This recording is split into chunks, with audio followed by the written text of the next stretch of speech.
Itu yang selalu saya bersyukur, dan tinggal kita saja, saudara. Kita hidup dalam rencana Tuhan, hidup di dalam program Tuhan, hidup dalam konsep Tuhan. Pokoknya begitu sebangun pagi dan berterima kasih Tuhan, rencanamu masih banyak akan dilakukan. Ya. Jika teman-teman yang bekerja juga berterima Tuhan, terima kasih. Ya. Diberi sehat dan kekuatan sehingga bisa memberikan waktu untuk bekerja. Setiap bangun pagi saya bisa bersyukur kepada Tuhan. Berarti Tuhan masih percayakan satu rencana hari ini yang diberikan kepada Tuhan.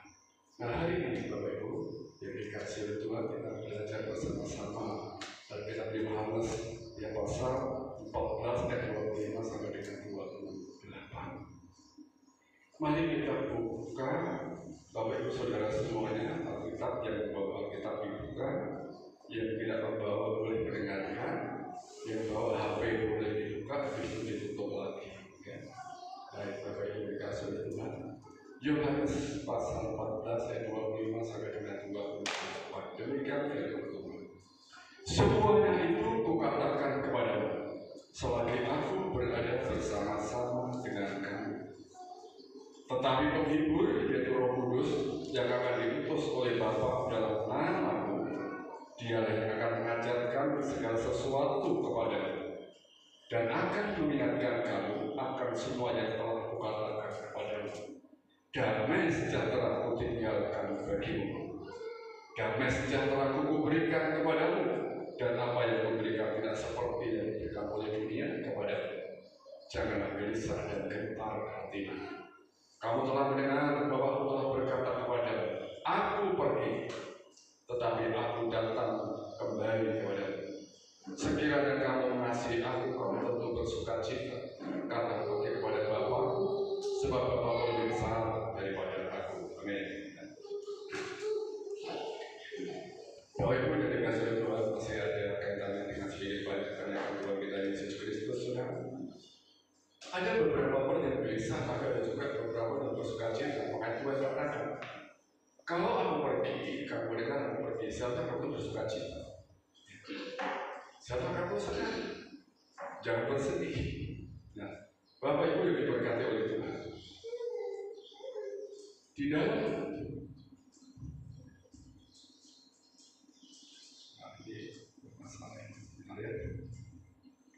di dalam firman Tuhan di atas, saudara, sebelum kita lebih jauh lagi belajar tentang firman Tuhan hari ini, saya mau sampaikan Bapak Ibu berkata dulu, ya, bahwa puji Tuhan bisa. Jadi Roh Kudus pribadi yang mengingatkan, judulnya Roh Kudus pribadi yang mengingatkan. Nah, dunia ini, saudara, slide kedua, ya, ya. Dunia yang membingungkan, ya. Dunia yang membingungkan. Kenapa?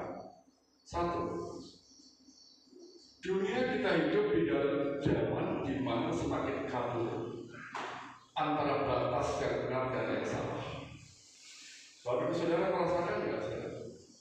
Atau mungkin melihat sudah nggak jelas ini antara ini mana yang benar dan mana yang salah. Ya. Kita hidup di zaman ini, jadi orang bingung. Apakah ini benar atau salah? Orang nggak tahu lagi sekarang. Aktivitas di sekeliling kita, aktivitas di lingkungan kita tidak menghakimi siapapun. Sebuah kesalahan dianggap kebenaran. Ya. Sementara kebenaran akan dianggap menjadi kesalahan. Karena apa yang salah dianggap benar. Jadi akhirnya apa? Menjadi kabur antara yang salah dan yang benar. Yang kedua, kompromi moral dianggap baik, dianggap bijak. Ada sesuatu yang tidak benar, ada sesuatu yang tidak baik, tapi demi kebaikan ayo nggak apa-apa, kita kompromi saja, kita baik-baik saja. Yang penting nggak menimbulkan masalah, yang penting tidak ada persoalan yang moral lain. Nah, kompromi sering terjadi. Teman yang hidupnya tidak benar dibiarkan saja, yang penting apa? Sudah, kita baik-baik saja. Aku kan nggak meributin kamu, nggak ngurusin kamu, nggak repotin kamu. Jadi sudah kompromi moral ini. Moral seolah bertindak bijak sekali. Yang ketiga, nilai-nilai kekudusan dianggap kuno. Betul ya? Apalagi hidup kudus itu kuno itu. Sekarang zaman kayak gini mana ada orang kudus, mana ada orang suci, mana ada orang baik-baik saja. Semuanya begitu. Kita lihat mata kepala sendiri, itu lihat sana, lihat sini, tetangga sana, tetangga depan, belakang, kiri, kanan. Ini teman. Jadi gak usah sok suci, itu kuno, itu kudus itu. Coba bayangkan saudara, kalau kekudusan dianggap suatu hal yang kuno, atau itu hal-hal yang baik, kan udah gak relevan lagi. Ini bahaya saudara. Bingung. Apalagi kita orang tua mendidik anak-anak supaya hidup kudus, hidup benar, hidup suci, dianggap kuno, dianggap ketinggalan zaman. Ya. Kalau nggak mengikuti perkembangan zaman, ya, dianggap kuno. Sepanjang kita ikuti perkembangan zaman sesuai dengan Alkitab, ya kenapa? Gak ada masalah. Zaman terus tiap hari berubah dan berkembang. Nah ini nilai kekudusan dianggap kuno, ini bahaya bagi anak-anak kita. Nanti akan terpatah dalam pikiran mereka, bahaya sekali. Yang keempat, ya, kebohongan dibungkus sebagai strategi. Kebohongan juga sebuah cara. Bohong gak apa-apa, yang penting kita dapatkan sesuatu. Nah, kan gak benar. Orang akan ini bohong ini gak apa-apa, yang penting dapat. Akhirnya seperti itu. Ini dunia sekarang membingungkan. Bingung saudara. Kalau anak-anak ditanam seperti itu, apa terjadi dengan anak-anak kita? Apalagi kalau sampai orang tua berikan contoh. Apalagi dasarnya firman Tuhan jadi pelitian sana, pelitian sini dan sebagainya. Ini sangat bahaya sekali saudara. Nah, selanjutnya slide yang kedua. Nah, melihat dunia yang membingungkan ini, manusia penuh Roh Kudus. Ketika kita bingung, ketika kekudusan dianggap kuno, hidup suci dianggap kuno, kompromi moral dianggap sesuatu yang bijak, kebohongan dianggap suatu strategi, suatu cara, kita bingung. Supaya gak bingung, caranya gimana? Kita perlu Roh Kudus. Kita perlu Roh Kudus. Kita mau bertanya kepada siapa? Kalau gak kepada Roh Kudus, kepada Tuhan? Enggak. Enggak kepada, kalau enggak kepada Tuhan, kepada siapa? Kita perlu Roh Kudus. Banyak orang berkalungkan salib, mohon maaf,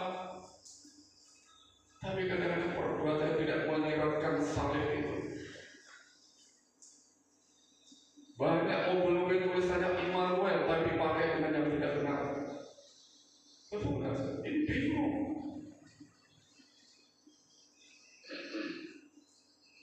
Kita tidak mengalami ini, tidak mengalami mereka, ini sebuah contoh. Bagaimana dunia membingungkan benar tidak, atau benar dalam lingkungan kita atau tidak. Ya. Bapak Ibu yang diberkati oleh Tuhan. Ya. Mungkin kita tidak mengalami hal-hal ya, di atas, tetapi terkadang ada sesuatu buat iman itu goyah.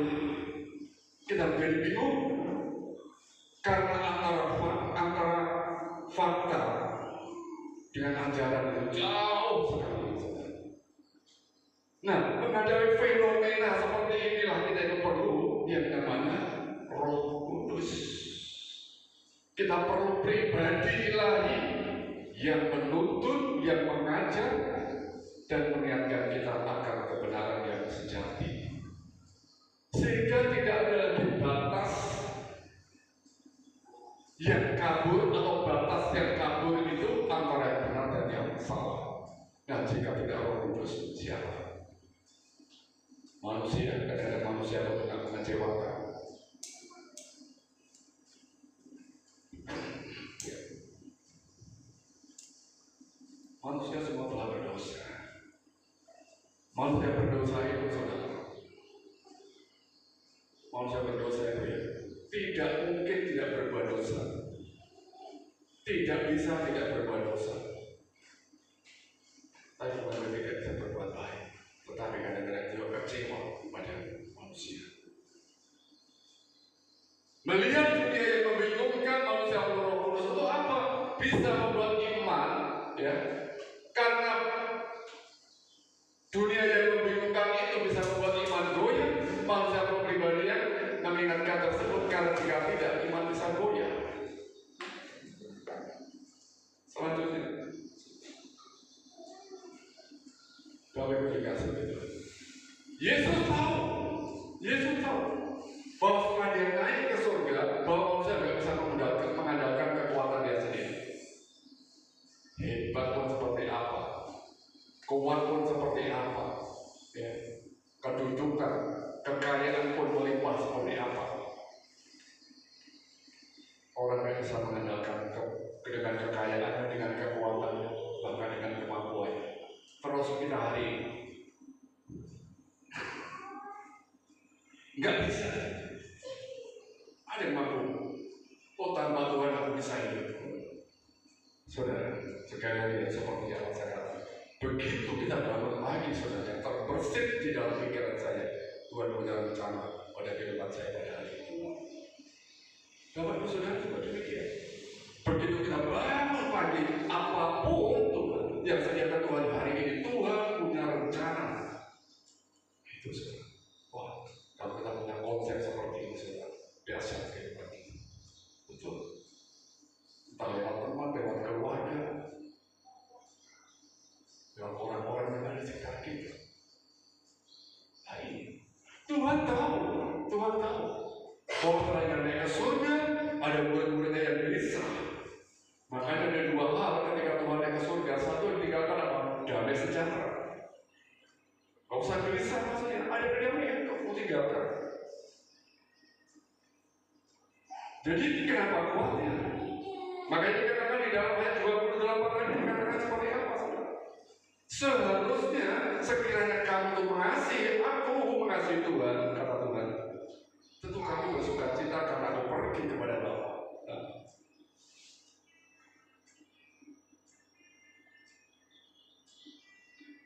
Bapak Ibu yang diberkati oleh Tuhan, ini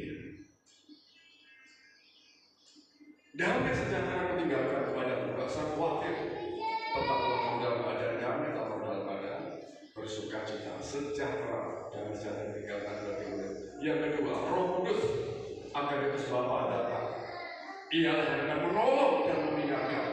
Kalau mau lupa, maka diingatkan. Oleh sebab itu, satu slide berikutnya sudah. Roh Kudus adalah mengajarkan kebenaran ilahi.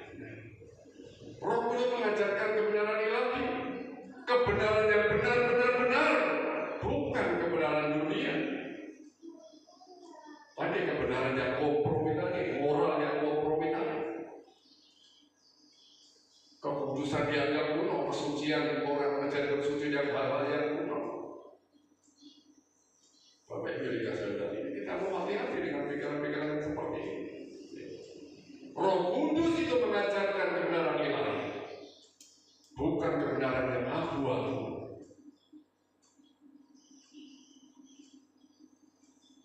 Benar-benar itu karena begini, dia mungkin bekerja di keluarga, tapi bukan dengan jalan tidak benar, merampok, mencuri. Nah ini kan abu-abu. Memang dia kayak jihad saja untuk keluarga, tapi kan caranya tidak benar. Caranya tidak benar. Ini kebenaran abu-abu yang seperti ini. Kebenaran ilahi tidak seperti itu. Dalam 1 Yohanes 2:27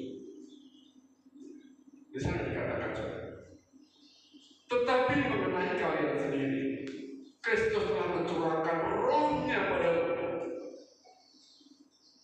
Kristus telah mencurahkan rohnya padamu. Ya. Dan selama rohnya ada padamu, selama rohnya ada padamu, roh Kristus itu, tidak perlu ada orang lain mengajarkannya. Bapak Ibu dikasih itu.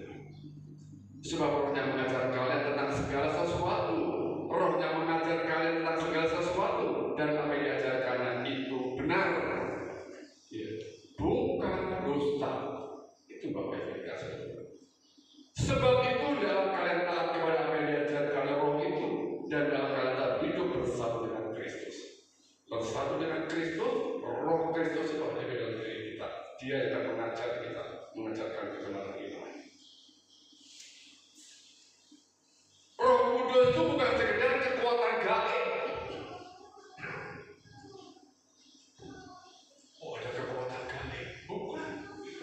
Atau ada perasaan baik? Enggak. Ketika ibadah ada sesuatu yang luar biasa, ada sesuatu yang sangat-sangat. Tidak sekedar itu, tetapi dia adalah guru yang benar, guru yang sejati, yang menyingkapkan hikmat Allah, yang memberikan hikmat Allah, yang membongkar hikmat Allah bagi orang-orang percaya, bagi kita semuanya. Itu dia mengajarkan kebenaran kita. Oleh Roh Kudus kita dibukakan. Oleh Roh Kudus kita disuruh belajar. Kalau Roh Kudus di dalam diri kita, makanya kita disuruh belajar. Bukan kita belajar terhadap Roh Kudus. Roh Kudus di dalam diri kita, dia terus akan menuntun kita. Jadi bukan hanya kekuatan gaib dalam ibadah, ada perasaan baik dalam ibadah, perasaan sukacita dalam ibadah, tidak sekedar itu. Tapi dia membawa kebenaran ilahi di dalam kehidupan kita. Yang berikut saja.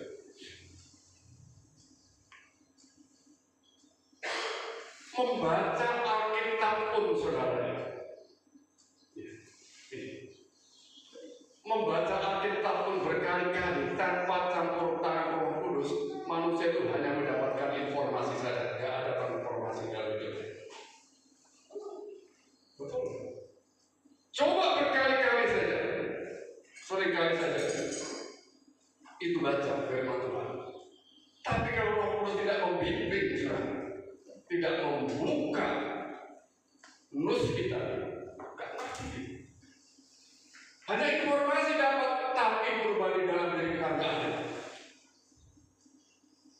Mau berpuluh-puluh kali katamkan dari kitab Kejadian sampai dengan Wahyu, hanya informasi.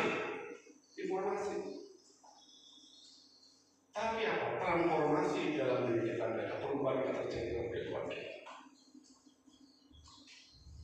Roh Kudus itu merubah karakter. Firman itu merubah karakter. Kalau kita berkali-kali membaca firman Tuhan tanpa ada perubahan karakter, itu namanya kita dapat informasi saja. Ini informasi. Berkali-kali mendengar firman Tuhan, berkali-kali mendengarkan khotbah. Kalau nggak ada transformasi, itu hanya informasi saja. Sering saya katakan, banyak orang menjadi korban khotbah yang tersinggung, sakit hati dan sebagainya. Saya mau bertanya kepada ibu saudara semuanya, jikalau hari ini yang khotbah itu Yesus sendiri. Yesus itu kan orangnya belak-belak saja, orang Farisi dikatakan orang berita, dia orang berita. Dia katakan A, B, ada yang lain. Ya. Kalau dikatakan dia kamu lah berita, kira-kira. Yesus orang tidak bisa melawat orang. Gak bisa. Kalau ibu saudara tersinggung gak kalau Yesus sendiri berbicara? Coba saudara renungkan ada yang demikian. Kita berpikir secara logika kita. Bayangkan jika Yesus sendiri berbicara, Yesus belak-belakan. Kamu ulang berita.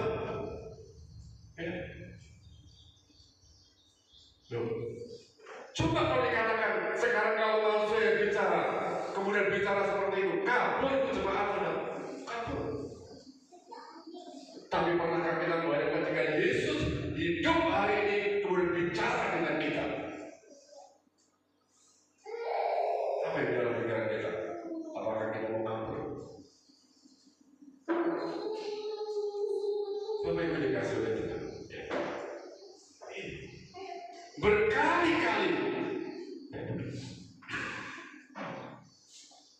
Berkali-kali membaca firman Tuhan dari Kejadian sampai Wahyu tanpa campur tangan Roh Kudus, orang hanya mendapatkan informasi saja, bukan transformasi di dalam dirinya. Nah, itu sebabnya kita perlu bertanya pada diri kita. Selama ini setelah mendengarkan firman Tuhan, setelah membaca firman Tuhan, ada berubah enggak diri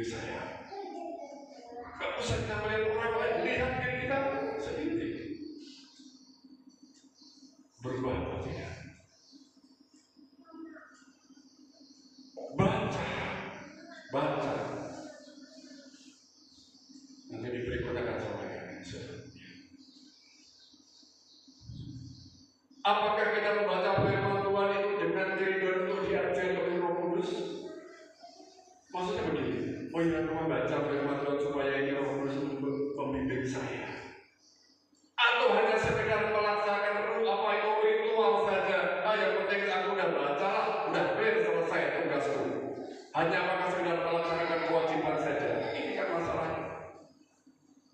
Jadi begini, baca firman Tuhan, dapatkan remanya di situ. Apa pesannya di situ? Maka saya berikan contoh beberapa waktu yang lalu. Ya.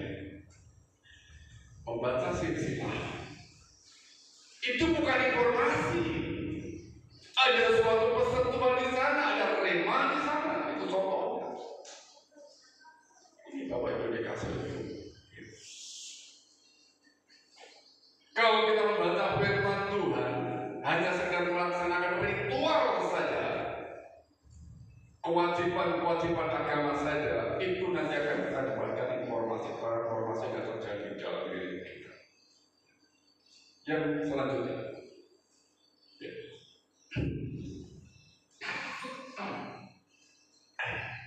Roh Kudus mengingatkan akan firman. Begitu kita sering membaca, Roh Kudus itu mengingatkan akan firman yang sudah kita. Roh Kudus bekerja seperti alarm rohani. Kalau Bapak Ibu Saudara setiap pagi mungkin ingin bangun lebih awal, mungkin kita berikan alarm entah jam 4 atau jam 5. Roh Kudus itu seperti alarm, mengingatkan kita pada waktu yang tepat tentang kebenaran yang kita baca atau kita dengar. Tepat. Nah, dia akan bunyi itu. Kalau di setel jam 4 bunyi itu jam atau setelan kita itu alarm kita itu sama. Contohnya begini. Ya, contohnya ini. Saat kita tergoda untuk membahas kejahatan dengan kejahatan, itu Roh Kudus akan berbunyi. Roh Kudus akan berbunyi. Kita mungkin tergoda. Orang yang berbuat jahat kepada saya, orang yang berbuat tidak benar kepada saya, aku ingin membalasnya. Roh Kudus bunyi juga. Bunyi apa? Kasih musuh. Betul? Diingatkan saja. Jangan balas kejahatan dengan kejahatan. Itu Roh Kudus itu bunyi. Ada sesuatu yang mengingatkan di dalam diri kita. Hari ini aku tidak ibadah. Bunyi lagi itu, saudara. Jangan tinggalkan ibadah. Bunyi. Itu Roh Kudus mengingatkan kita. Alarm seperti alarm saja. Saat kita tergoda untuk berdusta atau berbohong, Roh Kudus juga berbunyi seperti siren saja. Apa dikatakan? Jangan berdusta. Loh itu, saudara semua diberkati oleh itu. Setiap kali kita melakukan sesuatu yang tidak benar, setiap kali kita melanggar daripada firman Tuhan, alarm Roh Kudus, alarm rohani itu bunyi. Kita nggak bisa bohong kepada diri kita sendiri. Percaya kita. Percaya kita. Saat diri kita berbohong, kita sadar, kita akan merasa bersalah. Itu alarm itu. Ketika kita bohong, Roh Kudus itu begitu sudah cara kerja. Selama ini aku benar atau tidak? Tapi sepanjang itu benar, itu akan mendatangkan kedamaian di dalam kehidupan kita. Sepanjang kita tidak benar, ada kegelisahan yang meraup-raup di dalam diri kita.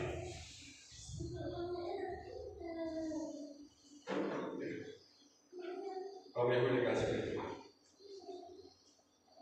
ini contoh. Apapun yang kita lakukan, sepanjang itu menabrak firman Tuhan, Roh Kudus itu mengingatkan. Nah, pertanyaannya kan begini. Ya. Kalau kita ini jarang mengisi hidup kita dengan firman Tuhan, sekali lagi, kalau kita ini jarang mengisi hidup kita ini dengan firman Tuhan, kira-kira apa yang diingatkan Roh Kudus kepada kita? Kalau kita jarang membaca firman Tuhan itu, kira-kira apa yang diingatkan?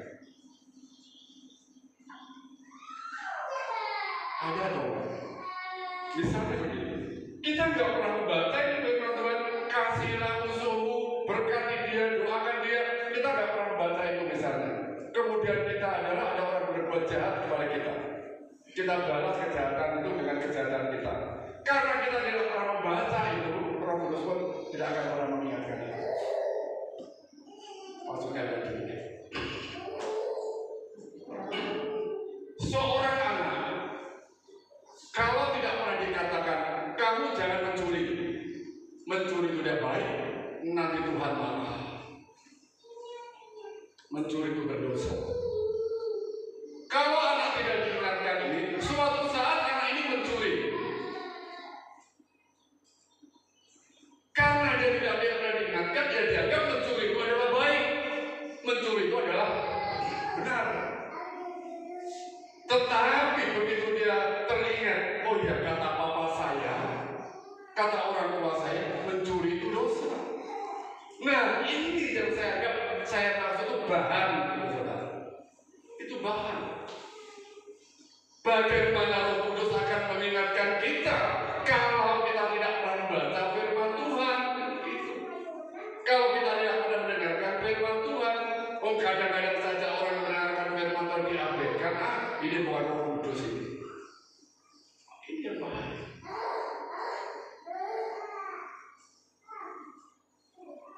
Pelayanan juga demikian. Kadang-kadang kita malas, kadang-kadang muncul kenapa dia malas. Nah, hati-hati. Jangan bisa berubah. Layanilah Tuhan. Biarlah Roh menyala-nyala di dalam dan layanilah Tuhan. Nah, kalau kita tidak pernah membaca ini, bagaimana bisa menyala-nyala? Itu Roh Kudus yang mengingatkan. Oleh sebab itu, baca firman Tuhan itu sebagai bahan bakar. Apapun yang dikonsumsi oleh pikiran kita, yang kita baca itu akan menjadi bahan daripada Roh Kudus untuk mengingatkan kita. Kalau kita tidak pernah memberikan bahan itu, Roh Kudus pun juga tidak akan mengingatkan kita. Karena apa? Tidak pernah kita baca firman Tuhan. Apa yang mengingatkan? Tidak ada. Nah itulah yang terjadi transformasi di dalam kehidupan kita. Jadi caranya gimana? Baca firman Tuhan supaya perbenaran firman Tuhan ini berlimpah-limpah di dalam kehidupan kita. Jadi informasi bukan tidak ada gunanya, ada. Nah perubahan ini nanti akan membuat kita itu bertransformasi ya. Selanjutnya saudara, Roh Kudus akan menuntun kita dalam mengambil keputusan hidup ini. Keputusan apapun yang kita ambil saja. Ia akan memimpin kamu ke dalam segala kebenaran. Yohanes 16 ayat 13. Ia akan memimpin kamu ke dalam seluruh kebenaran. Seluruh kebenaran. Bukan sebagian, bukan satu saja, tapi seluruh bagian. Makanya kalau satu saja terlanggar, Roh Kudus akan mengingatkan. Bapak Ibu berkata Tuhan. Dalam situasi, saudara, banyak situasi. Kita tidak hanya dihadapkan pada situasi yang hitam dan putih saja. Oh ini ada hitam, ini ada putih. Kita di hidup ini tidak diperhadapkan pada itu saja. Tapi itu tadi kadang-kadang tidak zona yang abu-abu, antara benar dan salah itu tidak jelas. Zona yang abu-abu, orang ada bertanya, pekerjaan mana yang harus saya pilih? Apakah seperti mereka? Atau yang baik-baik saja? Pasangan hidup seperti apa? Pelayanan mana yang harus diambil dan sebagainya? Bapak Ibu dikasih oleh Tuhan. Pasangan hidup itu kita yang milih, bukan Tuhan. Makanya saya tidak setuju, mohon maaf. Ada orang bilang begini, jodoh, rezeki di tangan Tuhan. Saya tidak setuju, saudara. Tuhan memberkati kita, iya. Kalau Tuhan menyediakan jodoh, betul. Ya, Tuhan memberikan jodoh, betul. Tapi yang memilih itu kita. Betul nggak? Semua manusia diberikan jodoh, tapi yang memilih adalah kita. Coba bayangkan, saudara. Kalau menyalahkan Tuhan? Ayo. Tuhan kenapa kau berikan aku jodoh seperti ini? Oh, Tuhan kan balik. Itu kan pilihan kamu.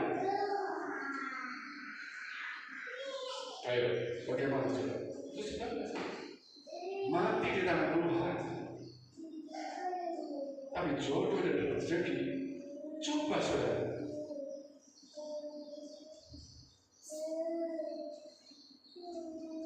Kalau kita tidak bekerja, apakah Tuhan mau kasih? Kalau kita tidak beraktivitas, apakah Tuhan mau kasih? Tuhan memberikan berkat, tapi kau kerja. Tuhan memberikan rezeki, kamu kerja. Coba kalau orang berpikir seperti jodoh dan rezeki di tangan Tuhan, udah diam saja. Tunggulah Tuhan kasih. Nggak kasih, berarti ya salah Tuhan. Nah, orang seperti ini bisa menyalahkan Tuhan, Bapak Ibu. Bisa menyalahkan Tuhan. Makanya hati-hati dalam mengambil keputusan. Ya. Bukan kehendak bebas itu sebebas-bebasnya, tidak. Kehendak bebas itu ada pilihan di situ. Ya, ada pilihan. Nah, kalau Tuhan memberikan kehendak bebas kepada manusia, kemudian manusia itu memilih dan pilihannya itu salah. Loh, nah kenapa Tuhan itu menghukum manusia? Yang memberi kehendak bebas kan Tuhan. Begitu Bapak Ibu yang berkata dari Tuhan. Nah, Roh Kudus itulah yang menuntun kita. Roh Kudus itulah yang memimpin kita, menuntun kita di dalam mengambil keputusan. Keputusan itu ibadah atau tidak. Tapi yang jelas segala sesuatu bertentangan dengan firman itu tetap bukan berasal dari Roh Kudus. Menuntun kita.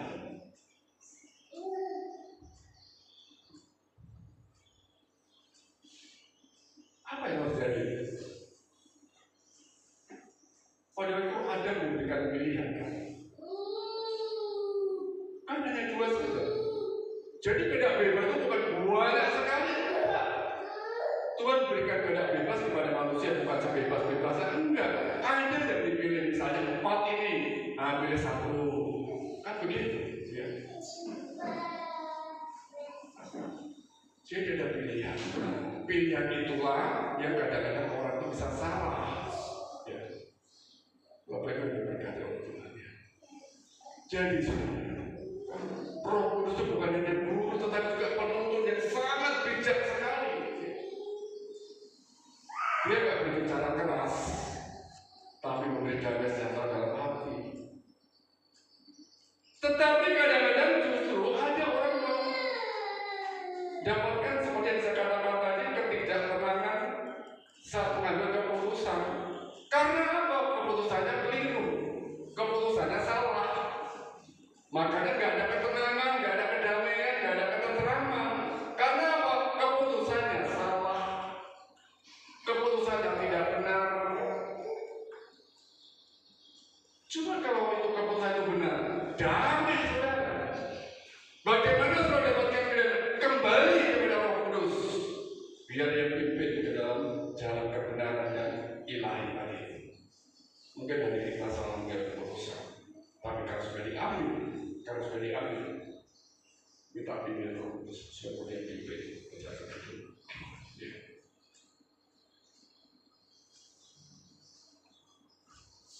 Ya, selanjutnya bagaimana kita mengambil keputusan?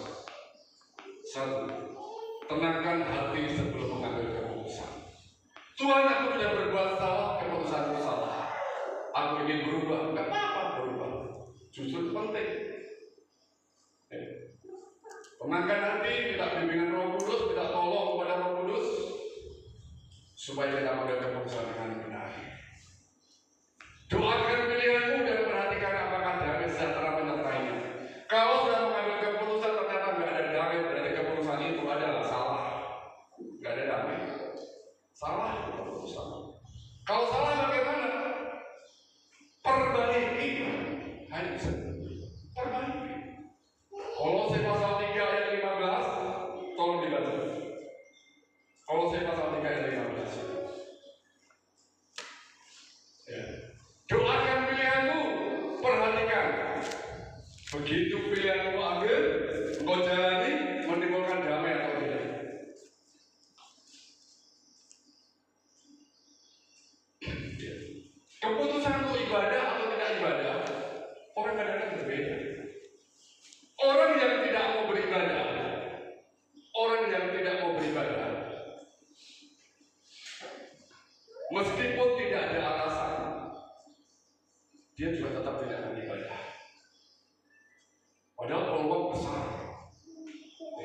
peluang besar.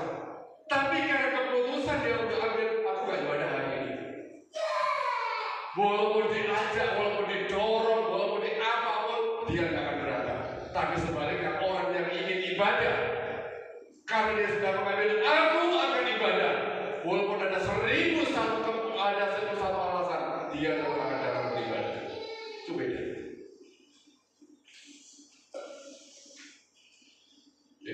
Orang yang datang beribadah, karena dia sudah ambil keputusan, pada dia ada alasan ini.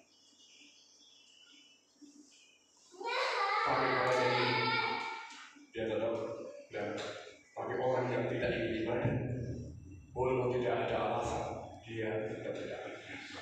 Itu keputusan. Tolong dibaca Kolose pasal 3 ayat 15. Kolose 3 ayat pasal 15. Begini firman Tuhan. Hendaklah damai sejahtera Kristus merintah dalam hatimu. Karena untuk itulah kamu telah dipanggil menjadi satu tubuh dan bersyukurlah. Haleluya dan bersyukur. Hendaklah keputusan-keputusan yang ditentukan oleh kedamaian yang diberikan oleh Kristus di dalam hati. Dalam terjemahan yang mudah dipahami saudara. Ya. Hendaklah keputusan-keputusanmu ditentukan oleh kedamaian yang diberikan oleh Kristus di dalam hatimu. Nah ini sekali lagi saudara. Jangan abaikan suara Roh Kudus. Jangan abaikan suara Roh Kudus. Ya. Jangan abaikan alarm kebenaran itu. Jangan abaikan alarm kebenaran itu, saudara. Dengarkan suara Tuhan, bukan suara hati. Tuhan yang berkata seperti itu. Dengarkan suara Tuhan, suara Roh Kudus. Hati kalau nggak suci, maka firman Tuhan katakan, jaga hatimu dengan segala kewaspadaan. Cuma kalau hati nggak benar, suara hati yang mana yang kita dengar? Dengarkan suara Roh Kudus. Ada yang tidak dituntut, begitu nggak benar, ya tidak benar ini. Ini Roh Kudus mengingatkan. Betul, kemarin saya baca firman Tuhan. Nah, kita diingatkan seperti itu. Itu namanya bahan tadi itu. Jangan abaikan bisikan Roh Kudus yang berdiam di dalam diri kita. Selanjutnya, nah, Roh Kudus menegur dan memulihkan. Yesaya 30 ayat 21. Yesaya 30 ayat 21 demikian berkata, bila kamu menyimpang dari jalan, di belakangmu akan terdengar suaranya, suara Roh Kudus yang berkata demikian, inilah jalannya, ikutilah jalan ini. Ini Bapak Ibu dikasih oleh Tuhan. Nah, kalau kita baca firman Tuhan ini, kita jadi ingat, oh iya benar ya, kemarin saya baca firman Tuhan ini dari kitab Yesaya, katanya adalah demikian. Ternyata jalan itu salah, yang benar adalah begini. Itu kita memberi bahan kepada Roh Kudus itu. Bunyi itu alam kebenaran itu saudara. Ketika kita mulai menyimpang, atau kita tidak, atau ketika kita mulai menyimpang, dia tidak membiarkan kita nyaman dalam dosa. Gak akan kita nyaman dalam dosa. Mau bohong, mau dosa, mau apapun, gak ada kedamaian. Gak ada. Gak ada kedamaian. Tahu kebenaran, tapi dilanggar, gak ada kedamaian. Gak ada kedamaian. Dia menegur bukan untuk hukum, ya. Roh Kudus menegur bukan untuk hukum, enggak. Tetapi untuk memanggil kembali ke jalan yang benar. Hal ini. Jadi Roh Kudus itu, saudara, mengingatkan kita bukan menghukum, tetapi dia adalah memanggil kembali kita supaya kita kembali kepada jalan yang benar, jalan yang benar ya. Jalan yang benar. Nah begitu saudara. Ada orang mengatakan, wah ini Tuhan ini sudah menghukum, Tuhan ini sudah masih begitu. Nah semuanya bukan. Kita terjadi, kita itu yang salah. Nah supaya nggak terjun ke situ, jatuh ke situ, itulah Tuhan ingatkan. Dan begitu, ya, dan begitu. Itu suara Roh Kudus. Paulus, jangan abaikan. Saudara, yang betul bukan untuk tegurannya tegas. Itu tadi tegas, mungkin menyinggung. Ya, mungkin menyinggung. Itu tadi saya ibaratkan, jika Yesus yang bicara sendiri, apakah kita mau kabur dari gereja? Apakah kita pergi dari gereja gara-gara tersinggung? Kalau Yesus yang bicara. Karena orang kadang-kadang manusia, kadang-kadang memandang siapa yang bicara, bukan apa yang dibicarakan. Seringkali saudara, tegurannya itu tegas. Seringkali dalam bentuk kegelisahan rohani. Ada yang pernah kita baca tiba-tiba itu muncul kembali. Betul betul. Tiba-tiba muncul. Atau firman yang menyentuh hati akan tiba-tiba terngiang-ngiang di dalam telinga kita. Wah, ada uing seperti itu. Dan masih banyak lagi saudara peran-peran di dalam kehidupan kita. Ya. Nah, selanjutnya Roh Kudus pribadi saudara, bukan hanya konsep. Itu hanya angan-angan saja, itu nggak jelas Roh Kudus. Enggak, itu pribadi yang real, yang nyata. Memang nggak bisa dilihat nyata. Ya. Roh Kudus bukan hanya dirasakan dalam suasana ibadah. Wah, aku merasakan suasana ibadah yang bagus, yang enak. Karena Roh Kudus hadir. Bukan sekedar getaran rohani, bukan sekedar getaran jiwa, tetapi pribadi Allah sendirilah yang tinggal di dalam kita ini.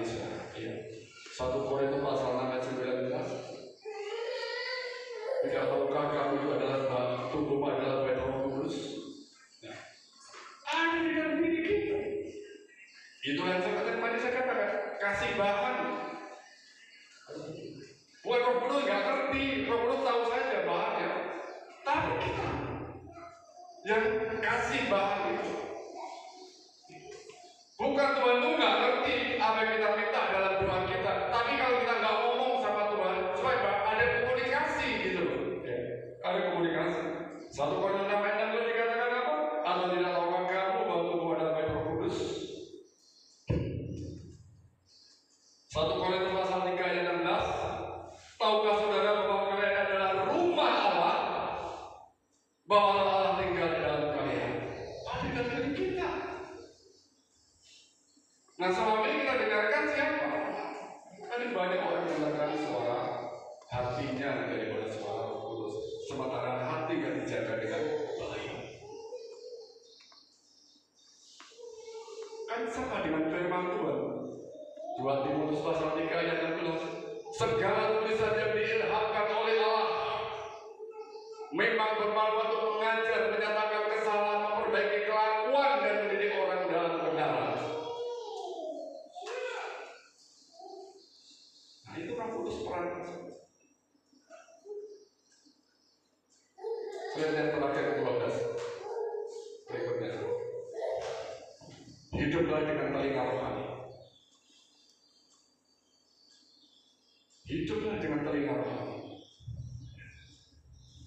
Barang siapa mempunyai telinga, ini kalau saya berkata pada saudara-saudara, mungkin keras. Barang siapa mempunyai telinga, orang tersinggung. Hendaklah dia mendengar apa yang dikatakan Roh kepada jemaat-jemaat. Saudara, sekali lagi, coba Yesus yang bicara. Apakah yang tersinggung? Pak Mahdi bicara keras sekali, saya juga punya telinga kok. Jadi faktanya demikian. Barang siapa yang mempunyai telinga, itu kan semacam mengejek kita, mengolok kita. Memang saya nggak punya telinga.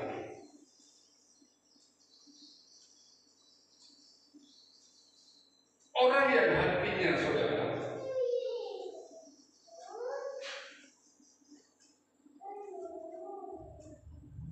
tidak pakai pelindung, mudah sekali koyak. Barang siapa mempunyai telinga, adalah yang mendengar apa yang dikatakan oleh Roh pada jemaat-jemaat.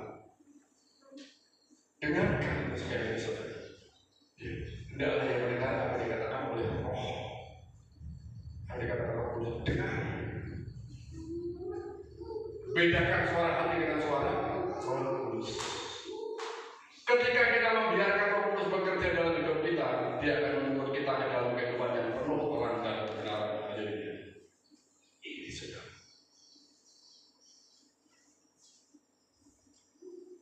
Oleh sebab itu Bapak Ibu kasih Tuhan, mari kita hidup dengan telinga rohani kita yang peka dan hati yang siap taat. Isi itu kehidupan kita dengan membaca firman Tuhan. Jangan cuma informasi saja, kita akan merubah, memberikan transformasi dalam kehidupan kita. Tuhan Yesus memberkati. Saya mendapatkan musik untuk menuju ke depan.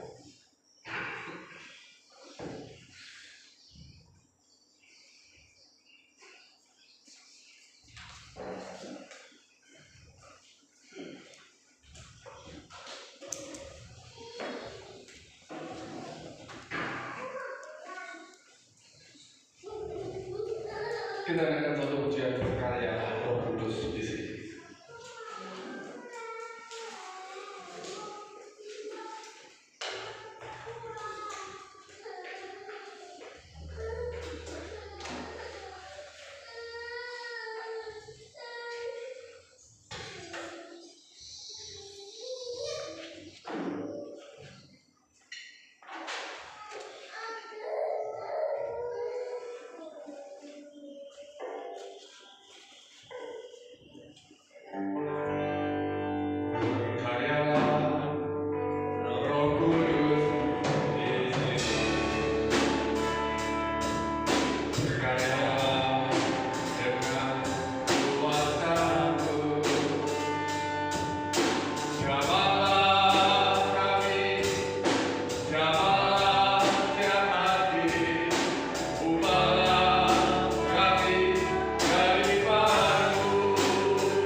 sebagai Allah rohani terus berkarya di dalam kehidupan kita.